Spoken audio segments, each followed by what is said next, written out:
महाभारत के युद्ध में कौरव अधर्म और पांडव धर्म के साथ कुरुक्षेत्र के मैदान में लड़े। महाभारत युद्ध के दौरान ऐसी कई विशेष घटनाएं घटित हुई जो आज भी लोगों के लिए शिक्षा देने का काम करती हैं। महाभारत युद्ध के मैदान कुरुक्षेत्र से ही गीता उपदेश की उत्पत्ति भी मानी जाती है, जो कि श्री कृष्ण द्वारा अर्जुन को प्राप्त हुआ था। द्वापर युग धर्म की रक्षा के लिए महाभारत का युद्ध लड़ा गया था। कुरुक्षेत्र में लड़े जाने के कारण इसे कुरुक्षेत्र का युद्ध भी कहा जाता है। इस युद्ध की सबसे विशेष बात यह थी कि इसमें भगवान श्री कृष्ण स्वयं अर्जुन के सारथी बने थे। इस युद्ध के दौरान बहुत सी ऐसी घटनाएं घटित हुई।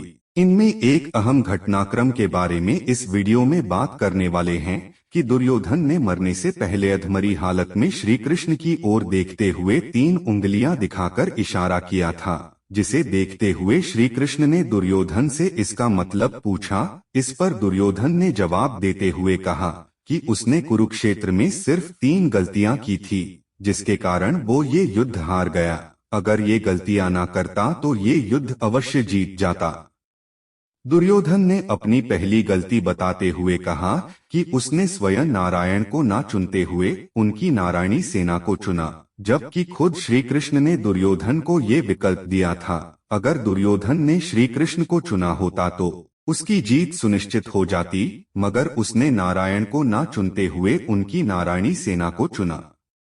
दुर्योधन की दूसरी गलती ये थी कि वो अपनी माता गांधारी के बार बार कहने के बावजूद बिना कपड़ों के उनके सामने नहीं जा पाया। माता गांधारी को महादेव की तपस्या के बाद ये वरदान मिला था कि वो जिस किसी को भी अपने नेत्रों की पट्टी हटाकर नग्न अवस्था में देखेगी, उसका शरीर वज्र की तरह हो जाएगा।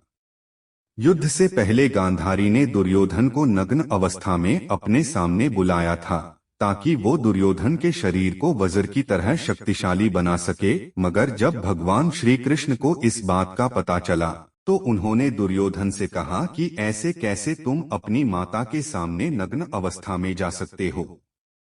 इसके बाद दुर्योधन अपने शरीर पर केले के पत्ते लपेटकर अर्धनग्न अवस्था में माता गांधारी के सामने चले गए, जिसके चलते माता गांधारी की दृष्टि से दुर्योधन के शरीर का निचला भाग वज्र का नहीं हो सका।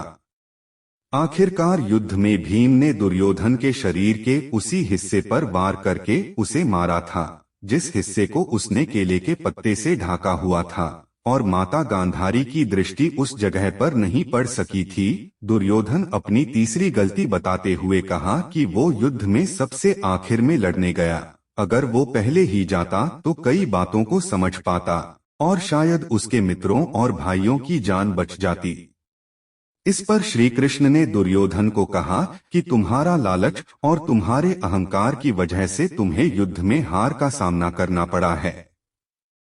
मरने से पहले इंसान को हर अच्छी और बुरी बातों और अपनी गलतियों का एहसास होता है। ऐसा ही एहसास कुरुक्षेत्र के युद्ध में अपने आखिरी समय में दुर्योधन को हुआ। मरने से पहले श्री कृष्ण उनके सामने थे और दुर्योधन ने